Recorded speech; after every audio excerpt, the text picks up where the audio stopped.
கடந்த வருடம் ஜூன் 24, 2016 சுவாதி மர்ம மரணம் அந்த கொலை வழக்கு பற்றி நம்ம எல்லாருக்குமே தெரியும், கேள்விப்பட்டிருப்போம். அது நடந்த அந்த ஒரு வருட காலத்தில் இப்போது சுவாதி கொலை வழக்கு அப்படிங்கிற பேரில் சுப ஜெயஸ்ரீ ப்ரொடக்ஷன்ஸ் அப்படிங்கிற ஒரு பட நிறுவனத்தார் சுவாதி கொலை வழக்குங்கிற பேர்லேயே படம் ஒன்று எடுத்து ட்ரெய்லர் ஒன்று ரிலீஸ் பண்ணியிருந்தாங்க. இப்போ அந்த ட்ரெய்லர் ரிலீஸ் பண்ணதுக்கப்புறம் அந்த படத்தை தடை பண்ணணும் அப்படின்னு சொல்லி நாங்கள் ஏற்கனவே சென்சார் போர்ட்லையும் சென்னை கமிஷனர் ஆஃபீஸ்லேயும் நாங்கள் புகார் கொடுத்துருந்தோம். ஆமாம், ஏற்கனவே நாங்கள் கொடுத்துருந்தோம்.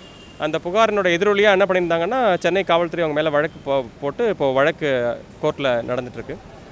இந்த நேரத்தில் இந்த பட தயாரிப்பு நிறுவனம் என்ன சொல்லியிருக்காங்க சொன்னால், நாங்கள் தலைப்பை மாற்றுறோம், சுவாதி கொலை வழக்குங்கிற பேர் இல்லாமல் நுங்கம்பாக்கம் அப்படிங்கிற தலைப்பில் நாங்கள் படம் எடுக்கிறதா சொல்லியிருக்காங்க.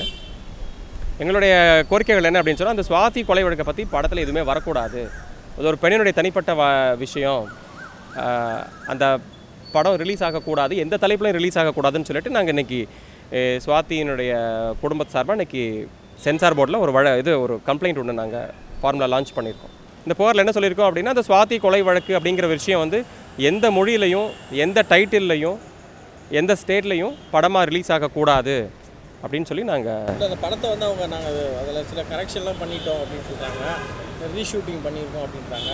அதாவது சுவாதி கொலை வழக்குங்கிற டைட்டில் வைக்கும் போதே நம்ம எல்லாருமே புரிஞ்சுக்கலாம் அந்த நிகழ்வில் என்ன நடந்தது அப்படிங்கிறது. எல்லாருக்கும் ஒரு கிளாரிட்டி கிடைக்குமா அப்படின்னா அது எல்லாருக்குமே தெரிஞ்ச விஷயம் தான். பட் இவங்களுக்கு அதில் ஒரு தனி கிளாரிட்டி கிடைக்கிது அப்படின்னா இவங்களுக்கு அதில் ஏதாவது ஒரு சம்மந்தம் இருக்கலாமோ அப்படிங்கிற ஒரு ஆஸ்பெக்டில் தான் நாங்கள் கம்ப்ளைண்ட்டே ஃபஸ்ட்டு கொடுத்தோம். நாங்கள் ஆல்ரெடி சென்சார் போர்டில் ரீஜனல் ஆஃபீஸர் பார்த்து நாங்கள் கம்ப்ளைண்ட் கொடுத்துருந்தோம். இன்றைக்கி இன்றைக்கி ஏஆர்ஓ சார்ட்ட நாங்கள் கம்ப்ளைண்ட் கொடுத்துருக்கோம். நாங்கள் உலகமெங்கும் பரவி இருக்கும் தமிழ் நெஞ்சங்களே, உங்கள் பகுதிகளில் நடக்கும் நிகழ்வுகள், போராட்டங்கள், பிரச்சனைகள், அதிகாரிகளின் அலட்சியத்தால் புறக்கணிக்கப்பட்டுள்ள திட்டங்கள், லஞ்ச புகார்கள் மற்றும் சமூக அவலங்களை இந்த உலகிற்கு வெளிச்சம் போட்டு காட்ட விரும்புகிறீர்களா?